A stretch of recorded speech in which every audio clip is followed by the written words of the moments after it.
muddooyinkii u dambeeyey waxaa somalilan ka jiray muran siyaasadeed oo u dhexeeyey xukuumadda iyo axsaabta mucaaradka iyadoo guddi isxilqaamay uu dhexdhexaadin ka dhex wado labada dhinac. dhinaca kale baarlamaanka ayaa lacaga ka jaray miisaaniyadda xisbiyada.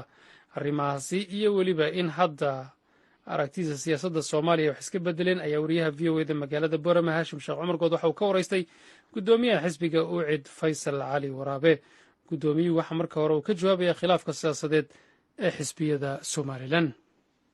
bismillahi raxmaan raxiim. horta waa nasiib daro inaanu magaranaysaa laba sannadood inaanu ummadayadii oo naga sugisay horumar iyo ictiraaf iyo midnimo wada jir ah inaynu laba sannadood dhaaf weyno doorasho iyo commission.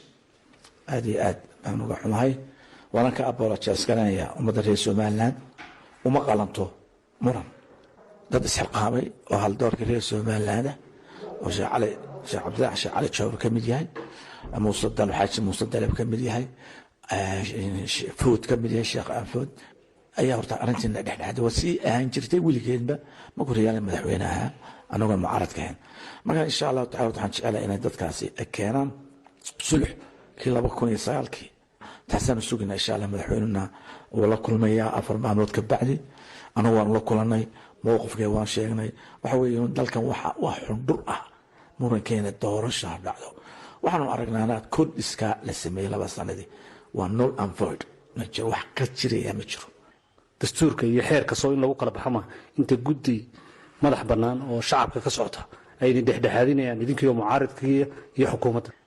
Soomaaliland dhibaatada haysta waxa weeye sharciga ma taqaano waxaa ka mid ah baleeg wadani oon baarlamaan gelin oon doorasho baarlamaan gelin ayaa leh. waxaan leeyahay baarlamaan waa sharci daro waa constitution.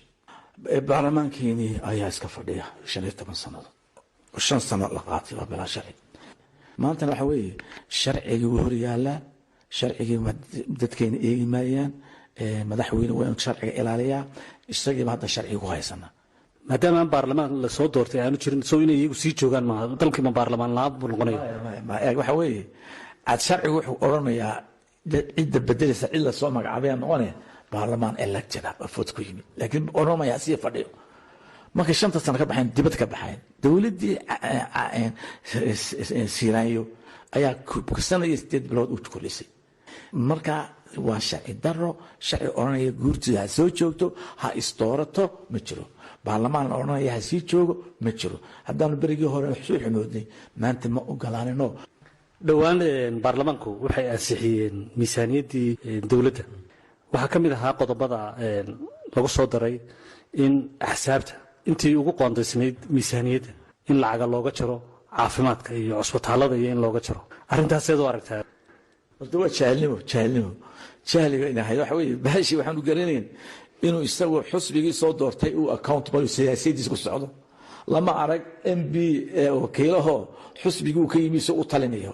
xusbigu inuu isaga u taliya oo xusbigu bolisiisa ku shaqeeya. horta taas waa jahilnimada ay ka mid tahay inaanu ayaan meesha capacity ku wada meesha lahayn. arrintan nin kale horta keenay wax loo footiyaa laga jaro ma jiro. waad arkaysaa clipkii la sameeyey si duuduub baa lagu sameeyey lifaaqu kuma jirin. isaga waxaan ka daba keenay waanu ognahay aanu siiyay baashi wuxuu doonayaa in khilaafku bato oo Soomaaliya dunto. laakiin Soomaaliya doomaysa baasho haddana iska heshiina waa la yaqaanayo oo iska heshiina. idinkuma ogolaanaysaan in la idinka jaro lacagta miisaaniyadda marka hore idin qoontaysnayd in cusbitaalada iyo meelaha caafimaadka la idinka jaro ma ogolaanaysaan miya? caafimaadka lacagta in laga jara iyaga weeye. koon maxay qabtaan? anagu institutionkii soo saaray iyaga maahe bal muxuu qabtaa?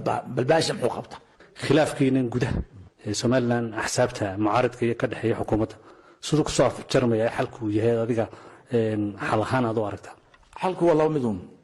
xalku wuxuu noqonayaa guddidaas oo insha Allah tacaala xalkeena sidii 2009 iyo sidii 93 anshir labaad oo magaranaysa Somaliland la review garanayo wixii naga qabsanay maxay naga xumaaday aynu dib aasaas u sameeyno. mar haddii doorasho ay socon weydo baarlamaan fadhiya ma jiro, madaxweyne fadhiya ma jiro, gole dhexe ma jiro. waxaan ka soo bilaabnaa 93 safarka Kenya aad ku tagtay waxaad la kulantay dad siyaasiyiin dadkaad la kulantay sawirada la soo dhigay baraha bulshada waxaa ka mid ahaa madaxweynaha Jubbaland Sheekh Axmed Madoobe. arrintaa bal nooga war. soomaali waana la kulminaa soomaali si ay ku baaba'aysaa waxaan doonaa inaan soomaali caqli soomaali keena oo maanta soomaaliya black hole bay ku noqotay kiis africa innagana bar madow bay noqotay inaanu keeno approach soomaaliyeed oo lagu xaliyo soomaaliya arrinteeda waxaan aragnaa inay jabuuti dan u ahayn waxaan aragnaa inay etoobiya dan u ahayn waxaan aragnaa inay kenya dan u ahayn maraykan u dahayn waa arrin soomaaliyeed soomaali ahaan baan ku dhisina arrintaas oon ku xusoo lafgaraynayna marka kilka shanaad NFD oo soomaali magaranaysaa soomaali kenyaniska